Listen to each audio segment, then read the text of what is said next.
Are you feeling emotionally and mentally and physically ready to work?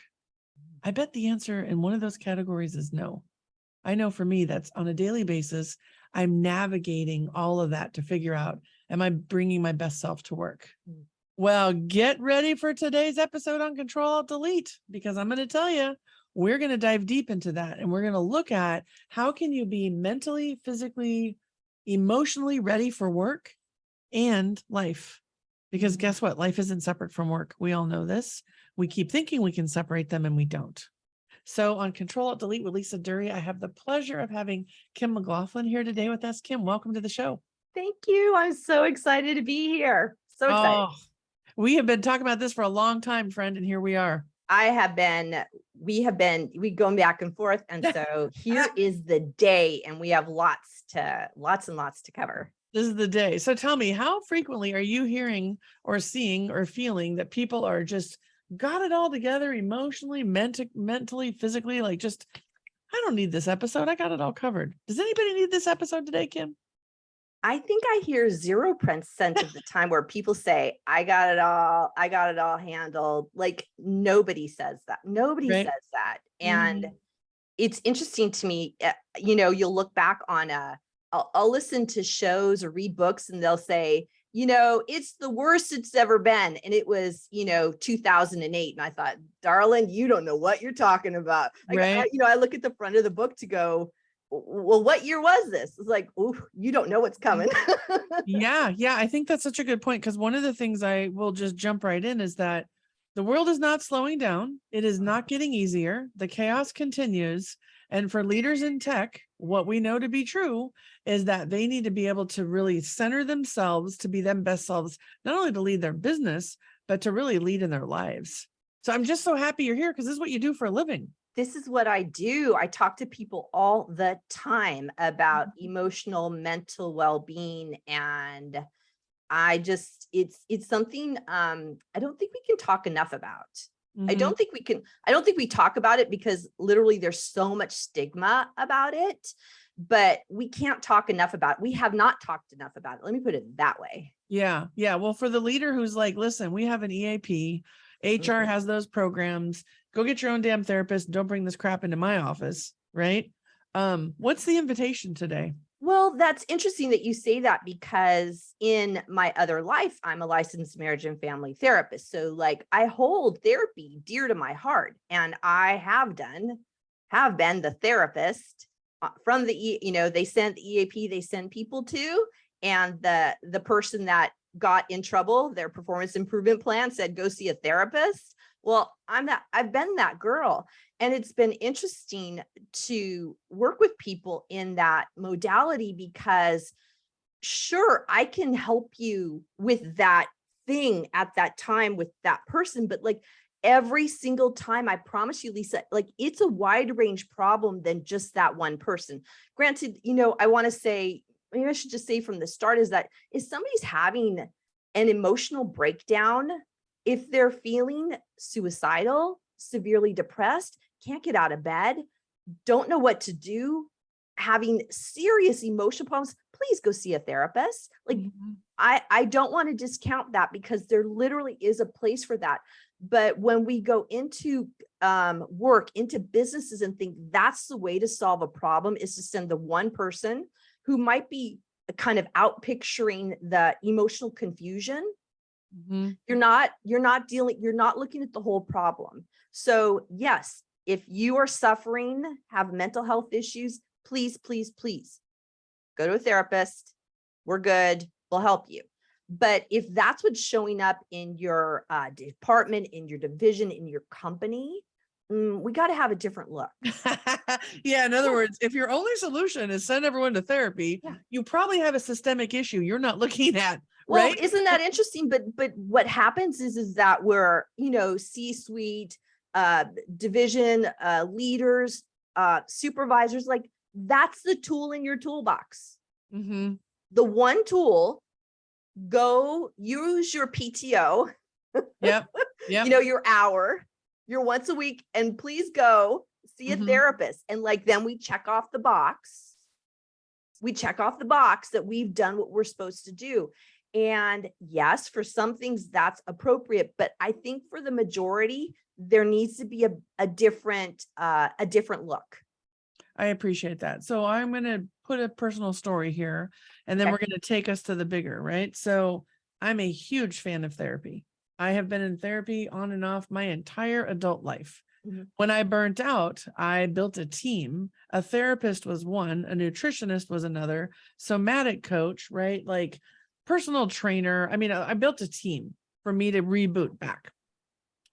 And this was before COVID, right? My burnout, I feel old when I say when I burnt out. However, in the world we're in now, with so much going on and so much chaos, what I know for sure is in therapy, your wait list is long. Same with your doctor. So as leaders, if your answer is, hey, send them to therapy, you not only are they going to be waiting for months to get in, because that's the reality of today's world, but they're also not, that you're still going to try and figure out, you still not have to listen, you choose what you want to do, leader listening. The invitation for you is to think about how might you support them beyond therapy, because therapy is one aspect of the whole person and the whole system. So Kim, that's why I love we're talking about that, because yeah, you know the wait lists. We know what's going on. Oh my God, I have people calling me every day. Please, Kim, please, will you? It's like, I can't, I'm full. And everybody else I know is full. There isn't the capacity. And I think there's a different way. Once again, mental health issues, please see a therapist. Yes, get on the wait list. And God, email me when you see the show notes, email me and I'll send you some places that might be a little quicker to get you in somewhere. But do that. But like, you're just not hitting the whole thing. And I think there will be so much more wellness and feeling good about ourselves if we look at it differently, if we have a different approach. Well, let's go. What is that approach? Well, it's let me lean in officially. So tell me, Kim, what is this approach we're talking about? What is this approach? This is about, first, I think it's about asking people how they are. Oh, I love the face. Wow. If you're listening in and not watching, Kim just made a face. I made a face like, I can't believe I just said that. I can't believe that's really, Kim, is that going to be your big number one tip? Yeah, is that it, Kim? Okay, we are done. Ask people how they are. You know what, Lisa, that is one of my big number one takeaways is ask people. So what happens is that when there's mental health issues, serious mental health issues, there's a stigma. And truthfully, partly why people don't go to therapists is because there's stigma about being called crazy. You're crazy. Well, I've worked with people that have severe and persistent mental health issues that hear voices and things, and poor sweeties, they say, I don't want to go because people will think I'm crazy. It's like, let's move out of that and just go and do it. But there's also this point that when you're in work and not feeling well, there's still the stigma about we can't talk about it. Absolutely. I can't open that, right? It's, what do they call it? Opening a can of worms, right? I'm going to open it and it's going to explode. I can't ask those things. And what I want to say is, let's lean into asking, how are you? How are you doing? So it's really asking, you really want to know, like literally don't ask if you don't have time to listen. Don't do that. You have to be curious. Yeah, you have to. And you have to be willing to sit down and go and look them in the eye, unless it's culturally inappropriate, or what I'm saying, like have some kind you need to be present, some kind of joining where you're together. But how are you doing? What's going on? And listen. And that's one of the hardest things. I know what people will tend to do when we're listening, I'm doing air quotes right here, is that they're on to the next subject. We all know this, but it feels there's this really lack of trust. Then if you ask me how I'm doing and I start to tell you, and you get probably anxious that you have something else to do, or anxious that they're going to say the thing that I don't want to hear. And what am I going to do then? And if you get anxious and you shut down by moving on to the next thing, you've really put out to the team and to everybody that you're not safe. You're not safe. You're not the person I can talk to. And so I think this is where it comes, where as a leader, we have to be open to that. You talk about this, the getting curious, getting curious about, well, if I have a hard time listening to somebody tell me what's really going on, if I have a hard time, I'm going to shut them down. So I wonder what's going on with me that I can't listen to that. Okay, hold on. This is magic right here. Okay. So a lot of leaders are like, I'm too busy, da, da, da, right? What you're saying is assessing yourself and your own capacity to be curious and be present, because that's where it starts. It's self-awareness. It's not about the other person. It's about you and how can you hold that space and what might you do to check in with someone on a human to human basis, right? I think that's a brilliant point, because so many times it's all about them. And you're saying, no, let's look at ourselves first. Right. As leaders. That's well, awesome. It becomes, we want to move beyond the checking the box. Did I check in with everybody today? Check, I can move on. But if it becomes the really, how are you doing? What's going on? Let me listen. Then that curiosity leads to so much magic, so much magic about what's going on. And so I think as a leader, it becomes then, is it hard for me to listen to what people are saying? Right? If I'm on to the next thing. And what I got to say is this is also that piece about that work-life balance quote, right? That are you doing that at home too? Right? Because I suspect if you're doing it at work, you're probably doing, who we are at work is who we are at home. It's just, we're just us.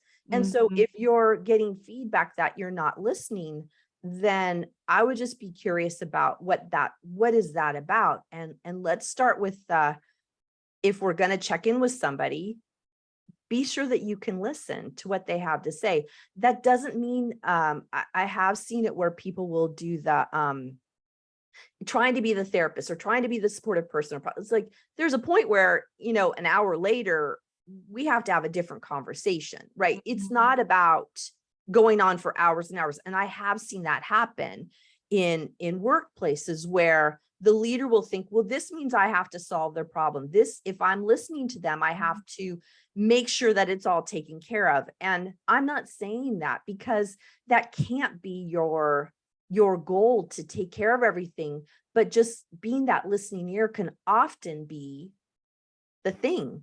And just like, I really want to hear what you have to say. I have about 10 minutes right now. Let me know the top two. That are your it's things. so interesting, Kim, what you're saying, because it's so helpful. So, okay, I'll again, I'm a storyteller. Early in my HR career, I was that person who thought I had to solve it all. And I would say, how are you? And I'd lean all in, and then they'd tell me everything. And then I'd feel like I had to fix it all. And so early in my career, I had to learn boundaries, very active listening skills. And I also had to be really present and intentional with myself, because sometimes I would go through the motions. How are you? It's like the first, hey, how are you? Like, nope, I don't ask that anymore. Right. Unless I really want to know, because there were times I asked and I didn't have the time, or I wasn't present. And I know what the ramifications are in the perfect storm. So I've learned the hard way, and I can say, not perfect, always learning. And one of the things that I used to work on was my coaching skills, because coaches, right, they lead you to your own awareness and answers. They don't solve. Right. And so it became really clear to me, like, wow, the more leader as coach showed up, the better off I was at being present and listening. And I appreciate the reminder and how you're presencing that, because when I think about the world that we're in, and everybody's in back-to-back meetings and always on, never good enough, and the next crisis is coming, it requires intentionality and courage to listen. Right. It does. Right. Yeah. And that's no joke. This is not a small thing we're talking about. But Lisa, you know what I think it also takes is believing that you have the skills. Like that could be the first thing, is like, how do I engage in active listening? How do I notice myself in the process? One of the things that I learned a long time ago, part of therapist training, talked about coach training. Oh, we're getting therapy training. Yes. Therapist training is the self, like the self in the process. And so I learned a long time ago to notice within myself, am I feeling, if I'm listening to somebody else, am I feeling anxious? Am I feeling sad? Am I feeling like I need to fix? Am I feeling distant? Am I looking at the clock? Like, what's going on for me in the process? That then informs me about what's going on. And then I can make my next right move based on what's going on for me. And that's a tough place to be in if you don't have that, right? There's no check boxes for that in your toolkit, right? Yep. And so really feeling confident, like whatever you bring to me, it's not going to have to take an hour. I can take 10. Right? Because this is where that overwhelming gets into is that if I think, my God, if I ask everybody, I have to spend an hour. No. That's not your job. Yeah. Then you're right? never going to be done or getting anything. You're never going to be done. Yeah. And so knowing that within that toolbox, you know how to do that next right thing and being present, but being present with boundaries and with limits and with what's mine to help them access. Right. But also noticing, am I getting in the way? Am I, one of the things is that is, how are you doing? You know what? I really need to tell you that I don't like that we're doing, that we're working every Saturday. Well, what do you mean you have to work every Saturday? I have to work Saturdays. I'm like, oh my God. And then we go into this thing because I, as the leader, I felt defensive. Right. And this isn't to a bashing of leaders whatsoever. It's just, you don't have something in your toolkit to know, right? Your wellness toolkit really about how do I process somebody giving me feedback that feels like criticism, that feels like a put down, that I then have triggered, and my big button here, the trigger button got pushed and I go, bah. And then people, when we respond back and we go, well, you don't understand, like, when we respond in that way, rather than with the curiosity, then we shut down the conversation. Yeah, totally. Right? I've done it myself. I mean, I'm a parent, I'm a wife, I'm a business owner. Yeah, I have been there and done that. And I think one of the gifts you're giving everybody listening right now is permission to be human. And also to think about, okay, so the best thing I know as a coach is to get people to think about, when have you been triggered in the past? When might you get hung up? And what was that all about? So reflection is a huge gift to then prepare yourself for the future, right? So when I think about the leader who's going to practice this and like, all right, well, Kim and Lisa said I should ask people how they're doing. And then they're like, but what if they cry? What if they tell me I'm doing it wrong? What if they tell me they're going to quit? What if, like that anxiety, what if goes like an overdrive. So like, I'm not doing it. Right. I think the invitation is to think about, when have you asked in the past and it's gone really well? And what was it about that you want to replicate? Because there's some really great insights when people have done it in the past and it's gone really well. And I know we tend to look at when it doesn't go well, but the invitation is to look at when has it, because there's a lot of gifts in knowing when it has too. I'm not saying don't prepare. I'm just saying look at it both sides. And go for it. Well, the thing that came to me as you were just talking is noticing that anxiety within yourself, and like that I've gotten to where like I can hear it. Like when I'm getting anxious, I can feel it. It's like, uh-oh, Kim, you're feeling anxious, you're feeling upset, you're feeling your button got pushed. And so what I have to tell myself is take a deep breath. Yep. Right. That kind of get back in your body, and I don't have to fix it right now. Say that again. I don't have to fix it right now. I just, and just telling somebody, I hear that you don't like working on Saturdays, and I really get it. And I'm really listening to what you have to say. And I am going to take that away, and I'm really going to think about it. And I'm going to get back to you towards the end of the week. Say what it is you heard, what you're going to do. I'm going to consider it. I'm going to talk to our superiors. I'm going to talk at our leadership. And then when are you coming back? Because please don't leave it hanging like, well, I'll get back to you. Like, no. Yeah. Like, let's put it in our schedule. Like, I want to check back in. Can we do Friday at 1:00? Yep. Because I really want to, I value what you just said. And So important. I'm going to come back. And so you always can step away and think about it. Yeah, the Right? gift in what you're saying is, hey, you can ask, but you don't have to solve right now. Your next step is to say, hey, here's your next, ask how they are. They blurt it out. Then your next step is, thank you for sharing that with me. I really want to give this some consideration. I've got some ideas. And can we circle back on Friday at noon or whatever? Right. Yeah. That's like the script right Yeah. there. Right. Yeah. That's a great script you just gave. It's so helpful because Well, it helps you if move I out of that ask, anxiety. exactly. Right? Oh, I better solve it now. No, no, no. You don't have to solve anything. Just listen and Yeah. then plan for the circle back to give yourself time to process. Yeah. What a gift. What a gift. Yep. And then the other people can calm down because they're not so anxious either. Right. Right. And when you think about customer needs and tape outs or bug fixes that are critical, and they're just like, I'm just so tired that R&D is not listening. You know what? I can appreciate where you're coming from. Let me give this some thought. And I know this is critical. Let's circle back at 5 tonight. Like you can do it even in the same day. Just give Absolutely. yourself that pause to get, to manage your own stuff to then show up again. I think this is a fabulous gift you're giving the listeners right now, Kim. Well, I think it's like, we can talk all about theories and we can talk about ideas, but if you tell me an idea that sounds kind of good, but you give me the steps, the tools, like if I can practice that, like then I feel empowered, right?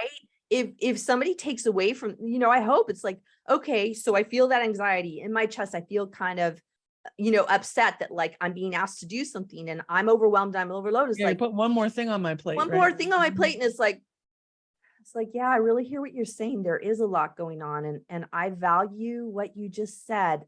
I really want to take a moment and think about it. I want to value you that much. And what you just said, give me time. And I want to circle back on this date at this time. Then the thing I think is that, who are your people that then support you? Because I think there's a point in, all the ways up the chain of command is like, now who do I have? Right? Because some of it will be like, there's nothing we can do. There's nothing, I don't know, but having a listening ear for you to go then talk to your person about what you could do. Because then you feel supported and you're not all left with all this anxiety. And then what can happen is we could have a little bit more of a change in a culture, right? Because this is, circling back to what we talked about in the beginning about the therapy with the one-on-one is that, I can affect a change with one person that comes to me for therapy, but it doesn't affect the full system. It doesn't, it can't. So having this kind of thing that spreads throughout the system, like this is how we do it. Okay, this is how we do it, right? I call it like this idea of it being in the walls, right? It's just how we do it. It's just what we do. But setting this tone of I'm the person, if there's trouble with me, rock on, come, let me know. If it's a problem with somebody else, talk to me. I'll help you figure out how you can solve this. If it's something about a larger situation, okay. But then we start getting in the process of problem solving. I was listening to your podcast with Kiki the other day, and right, of the silos, right? And I was just thinking of that when we don't talk, we create our individual silos, right? Where we're just not talking about what's going on. And so this is that shattering of that idea of I exist by myself just to get things done. Dude, that's like a mic drop moment. I exist by myself just to get things done. We are going to shatter that because guess what? You are in a system, right? You are working in a collective to get something done on a much broader scale than just on your own. And I think one of the things you highlighted there that I really want to make sure we presence is find your person. So it's one thing as a leader to hold space for your team, but I heard you say, find your person, right? A lot of times, and for me as the HR professional, I was a lot of people's person back in the day, right? As a coach, I'm your person now, right? And I also always had people inside who understood, knew the language, knew the systems. And I think the greatest gift I ever got with those people were them being curious and helping me look at it on a broader scale. It wasn't, oh my God, so-and-so just told me they don't want to work on Saturdays. What should I do? No, it was like, oh my gosh, we have a pervasive problem where people are not having their weekends. What ideas do you have? Like, that's a different question, That's a whole right? different question. And it raises the bar higher so that we can think more systemically about what's Exactly. going on all over the place. And then how do we, once again, it's that idea of people are basically saying, I'm working too many hours. I need Mhm. some time off. That's really Yep. what the message is underneath it. And you know what? They're telling you, thank you. Oh my gosh. Right? So Because how many times do we, I mean, my thing back in my corporate experience, like if I tell you over and over again, and I say the same thing and it doesn't get fixed, like I'm gonna have to leave. Like, because I'm the person that will out stuff. I will say it. Mhm. I'm the talker. And I will say it, but then if I say it over and over again, and like there's these things, and I even say it kindly, and it's not listened to, that's when I need to Mhm. go. Yeah. Because if I'm on the way out the door and then you finally say, well, we're gonna deal with that. And I was like, no, I asked, I said, I talked, I was open, like Mhm. we're done. And so this is, I think, that kind of gut check of what's happening around us, and that when people tell us their truth, thank you. They're Yeah. giving you information. This is, I mean, rather than, oh, dang, what am I going to do? They don't like this thing. It's like, oh, wow, there's this thing floating around. And probably if there's one, there's many. We have an opportunity to systemically make a change so that everybody wants to be here. Because that's ultimately what, your employees, this, Lisa, employees are your number one asset. Yep. Absolutely. And I got to tell you, everybody knows, like in this way, the corporate's working right now. Even, I mean, everywhere is like people are booking, they're getting out of there Mhm. because of this, that, or whatever. And like making it, I'm always in for, like, I know you're trying to take care of this, and I know we're trying to together to make this better, and I'm good, then I'll stay. Yeah. I think, man, Kim. So one of the things that is showing up for me is when I'm listening to what you're saying, it's such a good it's like cold water on your face, like a wake up, right? So when you think about when I put myself in the shoes of our clients and I work with them all the time, every day, always, how many of them in their own way wish that they were speaking more truth to their upper management or to their CEO or to their board, right? So I think the first invitation is, what are you not talking about in your own space? And how is culture informing that? And then how are you recreating that for your team too? Because I think the invitation is first, figure out what your team needs because you need to lead those people. And then second, leverage your own experience of that and then push it up in a way that, my friend told me one time, this is an example, right? You're going to laugh. Hey, Kim, if I had broccoli in my teeth, would you tell me? Yes. You would tell me, right? I go, hey, you Yeah. got broccoli in your teeth. Yeah. I would turn around and go, Kim, you got broccoli in your teeth, right? Yeah. It was like this person testing me, like, would I be honest enough to say you have broccoli? Yeah. If you would tell me, then I'm going to tell you, but I'm not going to tell you unless you would have told me. Like that was this whole little thing back in the day. Hey, Lisa, if I Yeah. had broccoli in my teeth, would you tell me? I'm like, yeah, okay, well now I'll tell you the truth because you would tell me. Like I think that's what happens for leaders in the middle, especially like, Yes. well, I'm going to be great with my people and I'm going to tell them they got broccoli, but I ain't telling them upstream they got broccoli. Right. And so I think when you can create that with your team, you can see how good it feels. Then you might find the courage to be like, hey, I'm working all those Saturdays too, and this sucks. I'm making it up right now. Right. Right. Or Yeah. we're not staffed enough, or every time you have me cut 10%, this is what's at cost. Right. Or Right. whatever that is. So I feel like the opportunity for any leader, whatever level they're at, is to like reinforce their troops first and then find that courage for themselves to then speak it up and out and through. Yeah. Because you need to reinforce your team and you have more control over yourself. But I believe you'll find, oh, here's some themes. Here's some reoccurring things that I should be bringing up. Right. So, I And mean, it's I don't know. being, Did I land the broccoli piece for you? you totally landed it. And it's like being willing to really search in yourself and look at what is your truth.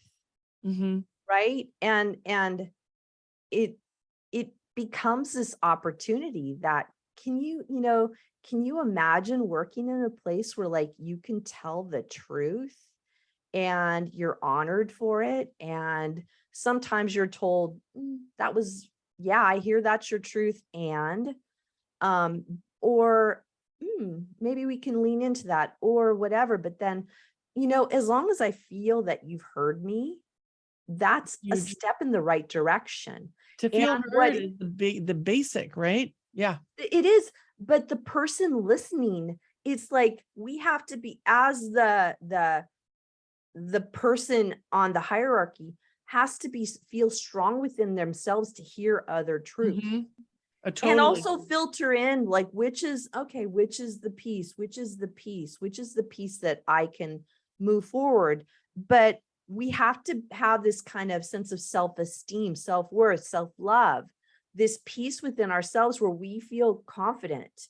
Because often what I find, what you know I generally work with people in therapy that are, kind of lower on I have people that are higher up in the corporate chain of command, and someone's like feeling powerless, Yeah. right? Yep. And so it's like if you would, if there could be a takeaway for people, like if you could just have this listening ear of, okay, what's being told to me? What am I Mhm. hearing? And I gotta say that takes a lot of confidence and Mm. self-love and being okay with yourself, that I'm not diminished. I'm not diminished by hearing your truth, Mhm. right? I still can go, okay, wow, that's interesting. Let me take that in. And I don't own it for myself, but I take it in as information. And that takes a lot on a leader to feel confident within themselves. It's such a Oh, hard job, right? dude. It's such a Dude, hard job being in major. leadership. Hearing all of this, like, yes, I've been there. I know you've been there, and it takes a lot of confidence, but knowing that you're doing something that will create a systemic change, like literally, Lisa, what we're saying is just listening to people's truths can be the push towards a systemic change. That's huge. It's beyond, yeah, it's this is a very critical conversation we're having right now. And I don't want the listener to be like, look at those two pontificating about why important this is. Like, this is how you create a high performing environment. This is how you create a culture where people stay and you have psychological safety. This is what we're talking about. And the leaders listening can either, there's probably more camps than this, but there's camp A, which is, that all sounds good. What the hell do I do? And then there can't be like, well, I'm so confident. I've got it all figured out. And I think somewhere in the middle is where the magic is, because Yes. I can tell you on my own leadership journey, every day to today, even there's days when I can receive feedback without being defensive. And there are other days when it comes at me sideways and I'm not prepared for it. And it's like, I really didn't need that today. Thank you. And the thoughts are like, shut the hell up and book a meeting with me next week so I can handle this. Right. I never Right. talk like that, but the energetic of it. So I think one of the really important things here is to manage your time and then to know when the right time is to receive feedback. Because, if people come in, do I have broccoli in my teeth? Code word, right? I want to tell you something big. You might be prepared. You might be going to the board in 20 minutes. That is not the right time. That's So right. you as the leader have the right to say, you matter so much. I want to be fully present. Let's book a time. Right. Or, hey, this is what I have right now. I can tell something's really important to you. Is 15 minutes enough for now? And if not, we can do more. Like, I think it's about helping that leader in that confidence space about owning their own schedule and time so that they can be their best selves. Yes. Because otherwise they're just going to walk around and be like, well, I guess I was going to take it all the time. It's like, no, you got a job to do too. Well, this is that point where it goes also to that mental and emotional well-being, and that idea. What I was thinking as you're talking is that fallacy of that work-life balance. It's like, who am I here at work and who am I at home? And like, how am I keeping my best self? Right? How am I moving that forward? Because it's easier for me to listen to other people's issues, concerns when I am shored up. Totally. Right? Yeah. Another takeaway from therapy school, people, is that we, therapist as self is kind of how we call it, is that when, in my therapy days and times, like I would listen to the worst things you can imagine. Well, how do I take that in and not go out and kick the dog? Right? Because I Yeah. hear these horrible things. Yeah. And what I have learned is that, and this is what I work with other people on, is like, how can I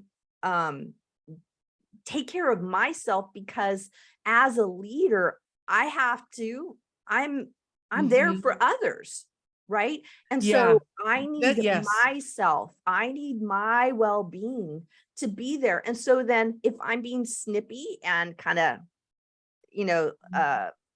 you're on my last nerve, kind of is like, oh, Kim, check yourself. Something's Oh up, my gosh. right? Yeah. Yeah. Right. And Yeah. so this is for me as a leader, that it is critical. This is why I did the Saturday thing, because what'll happen is I'll hear up and down the chain of command, like, well, my bosses take the day off, but like they're emailing me when they're supposed to be off too. It's like, you got to practice what you preach. Don't email when you say to everybody else, it's your day off. You don't do it either, because you set the tone. This is how we work. That's that systemic part. So it's like, how am I setting the tone for myself and my well-being? And am I making that a priority, that work and home, for just myself, how I literally come to the table? This is so interesting. So one of the things that we talk about a lot at RLD Group is firm leadership. So we believe that the muscles that need to be built in order, command and control used to work in the Industrial Revolution. We are not there anymore, right? Everything's coming at us. So the collective is smarter and more capable than the individual. And that as leaders, the muscles we need to build right now are flexibility, intuition, resilience, and mindfulness. And when I hear you talk, Kim, it's like there's a pull through on all four of those with what you're saying, because flexibility is, hey, don't just send an email on Saturday and tell us not to. Let's be flexible about that, right? Intuition is, how are you doing, and checking in and figuring out what's going on. Resilience is, I'm going to come back to you when I'm more grounded and have more data. And then mindfulness is just really taking care of yourself, like you just said. So, I mean, those are some examples that come to mind. And when I'm hearing you, one of the things that's, it's not like it's screaming at me, but it's really strong right now, is that it's one thing to just be like, we don't email on Saturdays. That's like the basic, right? Here's the next level. There are times you're going to hear from me on a Saturday. I don't expect you to respond until Monday. The reason you're hearing from me on a Saturday is because I'm traveling, or I'm taking my mother-in-law to the doctor. Like, to presence why you might hear something on that Saturday, and then to give the freedom that you don't have to respond. Do you know? Like, I think that is even, talk about building trust, about how are you? Well, I have this going on and this going on. So I'm going to play catch up on Saturday, but it's not on you. I just want to make sure that when you land on Monday, you've got what you need. Right. What are your thoughts on that? Well, I think that's good. And also, if your team, I mean, this is that mind, I resonate with the mindful. What I love is all those 4 pillars that you were talking about, those concepts are all psychological principles. Really? I mean, so you're leaning into that. And isn't that where we want to go now, is leaning into that, rather than the command and control, is leaning into psychological principles that really work. And it creates a dialogue with people, and it also creates this humanness. Also, is that, and if I set the tone and say, I'm actually going to, I'm writing this email on Saturday, I don't want you to respond. Look at it on Monday. And if they do respond to it earlier, call it out. Right. Have yes. a conversation. Circle back and have, exactly. Yes. Yes. Say more. This is the thing that I'm going to own this, because I've been in leadership director positions in mental health facilities. And, oh my God, I'm going to tell stories on myself. So I had leaders below me that I knew that if I sent them an email, they would do it. Like, I just knew they were my go-tos, and like, they would do it later in the day. Yep. They would do it at night. They would get it done. And like, you know, that was a long time ago, but that was me taking advantage of people that I know would do it. And then they get burnt out because I lean into them too much to do the things in the off time that I really needed to support them taking their time off and not doing it. But I knew they could get it done. And it's for me as a leader to check in and go, okay, am I willing to call that out to Dude. them, to me, to first say, I Yes. don't want you to. And if they do it, I say, I literally don't want you to do it. Yeah. I want you to have time off. Like, what's up that you're not playing on a Saturday or, you know, what do you need in your emotional mental wellness toolbox, right? That you have more, that this isn't the priority. Because what'll happen is a lot of time people will say, this is all I have. Yeah. This is all I have. Yeah. I don't have I anything like else to getting do. it done. Exactly. This is Yeah. so important. So I'm just going to join you and say, I too have done that. Okay. I think all leaders do that Yeah. because we Yeah. have these high performers you count on. Yeah. And one of the things that I appreciate about your share that I'll presence for us is we know in all of the Clifton Strengths workshops that we do across our client base, responsibility as a strength is one of the top. We have achiever and responsibility. They're always pulling through. Well, when you have achiever and responsibility, those are the people that work on Saturdays. Yep. Right. And so they're like, but these are my strengths and I can get it all done. And this is amazing. And I take ownership. They don't typically delegate as easily. And they also really love the dopamine of checking it off the list. So what I had to do with people like that, once I realized I was taking advantage of even just their strength zone, was I got an email system where I could write all my notes and then schedule it to go Monday morning. Nice. Because they were still going to work on Saturday. So I was like, Yeah. I know I'm telling you, and you're not doing it because of who you are and how you're wired. So I'm going to go manage myself differently. I had to learn that over time because high achiever, high responsibility Saturdays, if you will, burnout. Well, Right? so isn't this, so I don't think I said this in the beginning, but I just want to also put out another, I like to call them doables, like a doable, like what could you do? Because like, once again, theory is all great, but like, how do we get into action? Like literally, let's have a conversation at our next staff meeting about what is emotional and mental well-being to all of you. Like, what does that look like? And let's have conversations about this. And how are we going to embrace that? How are we going to embrace it? Because I got to tell you that when I hear how other people increase their mental and emotional well-being, it helps me. It's like, oh, I didn't think of that. I got to put that on I like that. I used to love that. I haven't done that in ages. Maybe we could do this together, right? I love hearing what other people do. And this is a great topic for team meetings, is like, who's having, you know, we all like, who's having stress? Well, we can all raise our hands, but who's doing something for their emotional and mental well-being that's really working for them? Let's share it. Let's check in. Let's have a buddy system to check in later. Like, you're going to try that. I'm going to check in with you later on. I want to see how that went for you. And like, then once again, we change systemically. I think how this we is do so things. important. Yeah. Right. Yeah. Yes. And the thing that I know that I'll call out, okay, leaders listening, because I'm going to call you out right now. If you have your global recharge day and you're sending emails all day, you are setting the wrong tone, right? If you are taking global recharge day and your team is just playing catch up, nobody's recharging. Right. So your conversation could be, hey, next week we have a recharge day. What are people's plans? What are we going to do so you don't have to work? How do we work together? That's a different conversation than just, oh, it's recharge day and everybody's working, because that happens a lot and that is not okay. Well, once again, that's what's built into the system. It's built in the system. And I remember me as a director, like, well, on the recharge, I'll do some work, but you guys, I want you to go play and have fun. Like, whoa, Kim.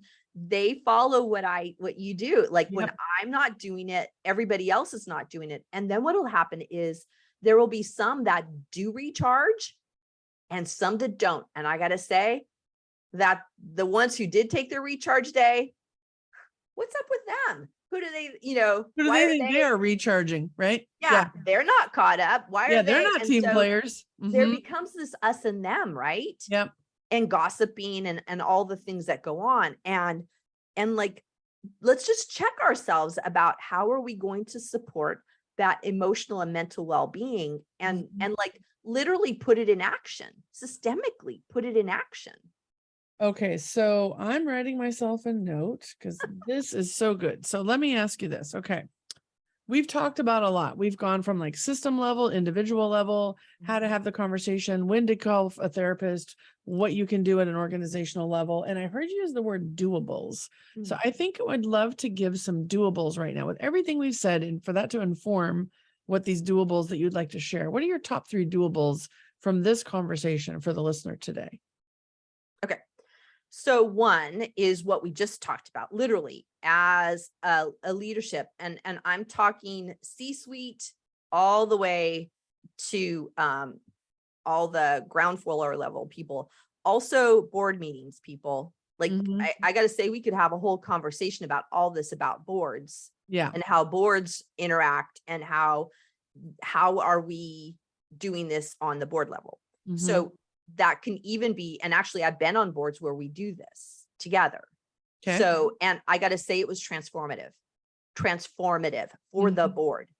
So, ask about your emotional and mental well-being. What do you do? What are you struggling with? What's your commitment for the week? And then have a buddy that they check in with. Okay. You know, I'll check in with you next week. I want to see if you did that. I'm putting it on my calendar next, Friday at 5 o'clock before we leave. I'm going to check in with you and have that actually happen. I also think that what we talked about earlier. So the second thing would be is engage in the conversation. How are you? Right? How are you?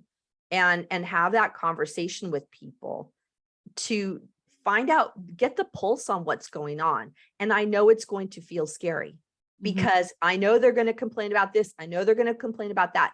Set a boundary and set a limit. I've got 5 minutes. I'd really love to hear, your top.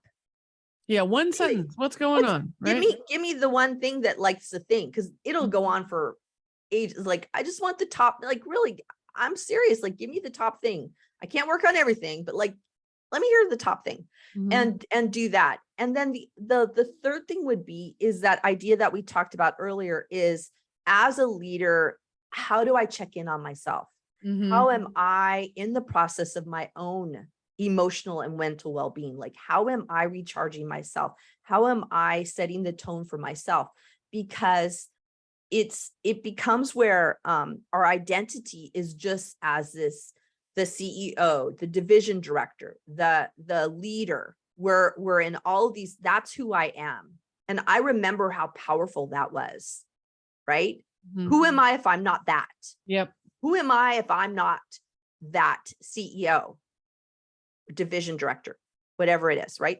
And so it would be that kind of self-reflection of who am I, and kind of how am I with my own wellness? Okay. Right? Because the more I embrace it for myself, I'm going to put it out. One, I'm going to feel better. You're going to feel better. You're going to feel recharged, and you're going to then be putting that out to everyone else. Yeah, I think I'm going to invite your order. I'm going to reverse it for us, because what you just said. Okay. So number 1, check in on yourself for your mental and emotional well-being. What are you doing for you? Number 2, you talked about asking the question and connecting in, how are you? Right. And then number 3, you talked about really having a buddy and an accountability system and building the language into your meetings and your culture. So I feel like it starts with self. Nice. Did I get that? So let's start with self. Then we'll go out and out. Right. Yes. Okay. So with all that being said, which by the way is fan-freaking-tastic, the question is, let's put a song into this mix. So we have a playlist. Yes. Songs matter. Songs can bring people joy, rejuvenate, reflect. This conversation is going to be labeled with a song in our playlist. Yes. Song comes to mind. So I was going to tell you a genre, and I had said that when I thought about green room. And so I lovingly call myself a musical theater geek. I mean, I just love musical theater. Like, I will go to, if I could go to one musical play a day, I would do that. I would be that person. Like, that would be my thing. So I was thinking of what's the most recent play I've seen. and which Oh. is a kind of a music. So I'm thinking nobody else has picked this one, but from Wicked, Defying Gravity. Ooh, okay. Why? What is it about defying gravity? Well, it's going beyond, Mm-hmm. right? And if Elphaba in the play, it's like it's her being put down all the time in the play, in the beginning of the show. And then she goes, gets bigger than life. And like, I'm gonna become bigger than life, right? And isn't that what well-being is about? Is Yeah. becoming more, right? So And good. also becoming authentic. And if you ever saw Wicked, Elphaba is green. Oh, I So love. she's a little, she has some stigma. They don't like her because she's green. And then they extrapolate that there's a lot more going on with her, and she's wicked because she looks different, right? Mhm. And she's just like, no, Mhm. I'm going to I defy love it. gravity. I'm going to defy these laws of what everybody's put on me. And she goes through struggles and strife, and in the end is able to move out of it. But it was at a large cost, Mhm. right? But it's moving into yourself. So, you know what? Defying gravity on epic levels in this conversation, because emotional and mental wellness, Mhm. right, can take you above and beyond and through. And that also will take your organization, your profits, your customers, all of it Yes. when you are there. This is a Yes. beautiful song. I love this. Right. So And so, people will kind of say this is that woo-woo stuff, oh, it's just that woo stuff that like, just, oh, you people, you just want to have talk. It's like, no, this affects the bottom line. It affects the absolutely it bottom does. line. If Yeah. you're having people that are leaving because they're unhappy or because they're not well, they're out. I mean, EAPs, my God, people are out on FMLA. And they're out Just on listen. You leave. don't have to convince. In my My opinion, God. if a So leader listening doesn't get that this is a bottom line conversation, I that's the hope. first invitation, Yeah.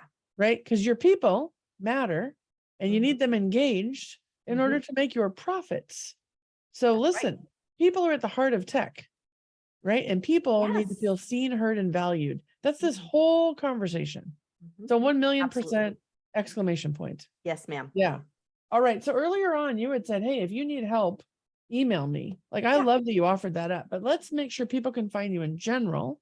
Yes. And then if you want to give your email, you can. But I think Yeah. that what's important is for them to know Kim McLaughlin and how do they find you so that they can like follow you or like what you're doing or connect Yeah. with you.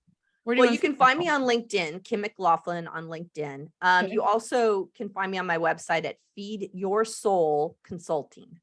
Feed your soul. Okay. Feed your soul, you guys. It's all about Hello. how you're How about hello. defying gravity and feeding your soul, people? Yes. Right? Yeah. feedyoursoulconsulting.com. And I would like, let's just have let's have a conversation and start it out.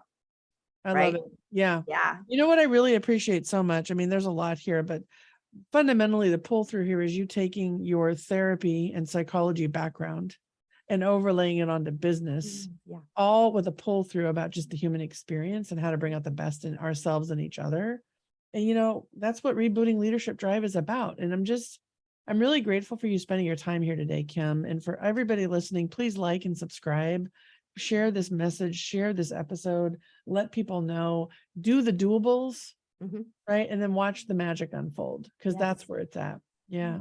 Kim, thank you for being on Ctrl Alt Delete with Lisa Duerre. I'm so grateful for you. Thank you, Lisa. I so appreciate it.